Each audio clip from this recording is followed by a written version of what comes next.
Chers amis, bonjour à tous, bienvenue dans ce horizon d'actu de rentrée.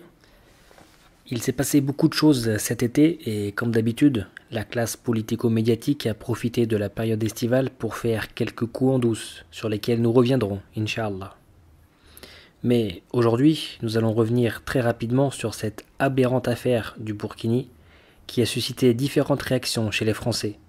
De la lassitude, de l'agacement, de l'anxiété, et bien souvent aussi, et tout simplement parce que c'était le but de l'opération, des réactions passionnées qui ont divisé le peuple de France au moment même où il faudrait que nous soyons tous unis et solidaires les uns des autres. Il est vrai, effectivement, que s'il s'agissait uniquement de la question du Burkini, cette polémique serait secondaire et ne constituerait qu'une humiliation supplémentaire à l'encontre des musulmans. Mais la réalité, hélas, c'est que derrière cette actualité grotesque, que le monde entier tourne en raillerie, quelque chose de bien plus grave est en train de se mettre en place. Et avec la bande de voyous qui organise tout cela, le but recherché n'est jamais la conséquence à très court terme, la plupart du temps faite de tensions sociales et de calculs électoraux. Mais le but recherché, c'est le débouché politico-législatif à moyen terme qui se décline en autant de petites combines que les neurones maçonniques de ces gens-là leur permettent de mettre au point. Ce qui se joue réellement, c'est la diabolisation et la criminalisation de tout comportement ou mode de vie traditionnel. Je vous rappelle, par exemple, que la femme verbalisée à Nice ne portait pas un burkini, mais une tunique et un foulard sur la tête. Or, les arrêtés municipaux avaient comme alibi de lutter contre les signes ostentatoires de prosélytisme en faveur de ce que les médias appellent l'islam radical et qui constituerait un trouble à l'ordre public. Or, ce sont des femmes portant des vêtements de la vie courante, pacifique et d'inspiration moderne qui ont été verbalisées. Mais voilà, elles avaient un bout de tissu sur la tête.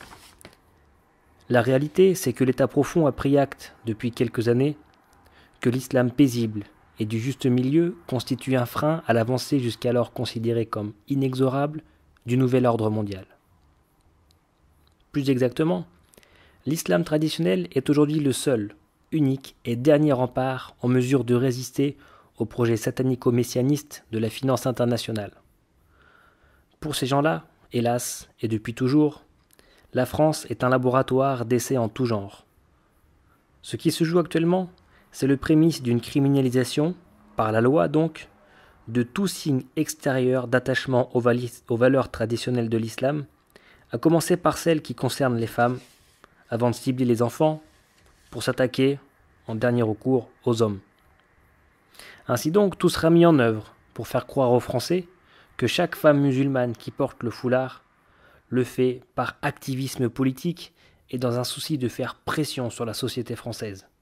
Ce mensonge éhonté, qui est déjà en gestation dans les discours des politiques, constituera une stigmatisation supplémentaire à l'encontre des musulmans, et peut-être, hélas, celle de trop, celle qui matérialisera le choc avec un C majuscule, tant attendu par les élites sionistes et maçonniques, alors même que la population française, dans son ensemble, est encore sous le choc des attentats de ces derniers mois. La décision du Conseil d'État, a priori heureuse, est en réalité l'opportunité pour la classe politique de légiférer dans le but de restreindre un peu plus la contribution de l'esprit traditionnel au destin de la nation, afin d'empêcher que l'islam et la spiritualité traditionnelle ne se constituent en force de proposition alternative au nouvel ordre mondial. Il s'agira donc de diaboliser et de criminaliser toute forme d'expression de l'attachement aux valeurs traditionnelles. Aussi, cette fausse victoire doit nous amener à plus de vigilance et désormais à ne plus jamais rien lâcher, car l'heure est grave et tout peut aller très très vite. Vigilance ne veut pas dire paranoïa. Il faut désormais plus que jamais s'ouvrir aux autres et œuvrer à sensibiliser les citoyens du monde entier aux enjeux de notre époque et à ce qui se joue réellement sous nos yeux. Car la réelle force du nouvel ordre mondial et la réelle complicité à son égard, c'est le consentement passif, voire sans agir. Voilà, c'est sur cette note de vigilance que se termine ce numéro de rentrée, et si Dieu le veut, à très bientôt.